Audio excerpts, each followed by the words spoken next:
అంజయ్ నాయక్ గారు ఈ యొక్క నిరసన కార్యక్రమంలో పాల్గొంటున్న రైతు సంఘం రాష్ట్ర ప్రధాన కార్యదర్శి పశ్య పద్మ గారు, మహిళా సమాఖ్య రాష్ట్ర కార్యదర్శి జ్యోతి కామ్రేడ్స్ ఈరోజు దేశంలో కోల్కతాలో ఒక జూనియర్ డాక్టర్పై రేప్ చేసి హత్య చేయడాన్ని తెలంగాణ వ్యవసాయ కార్మిక సంఘం తీవ్రంగా నిరసిస్తుంది.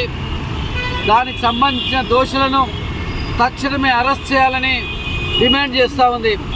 ఈరోజు దేశవ్యాప్తంగా జూనియర్ డాక్టర్లు పెద్ద ఎత్తున ఆందోళన నిర్వహించి దోషులను కఠినంగా శిక్షించాలని, దీనికి బాధ్యులైన వారిని ఉరితీయాలని అనేక రకాలుగా డిమాండ్ చేస్తూ కొన్ని లక్షలాది మంది కదిలినా మరి అక్కడ ప్రభుత్వం పట్టించుకోకపోవడాన్ని వ్యవసాయ కార్మిక సంఘం తీవ్రంగా ఖండిస్తూ ఉంది.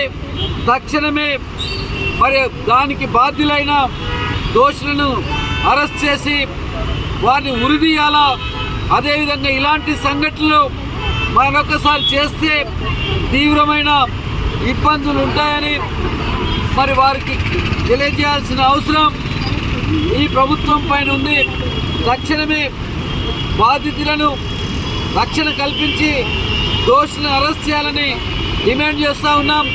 ఒకవేళ ప్రభుత్వం స్పందించకుంటే దేశవ్యాప్తంగా ఈ ఆందోళనను మరింత ఉధృతం చేస్తామని, డాక్టర్స్ చేస్తున్న ఆందోళనకు సంపూర్ణ సంఘీభావం తెలియజేస్తూ వారి ఆందోళనలో మేము కూడా భాగస్వాములని తెలియజేస్తూ ముగిస్తూ ఉన్నాం.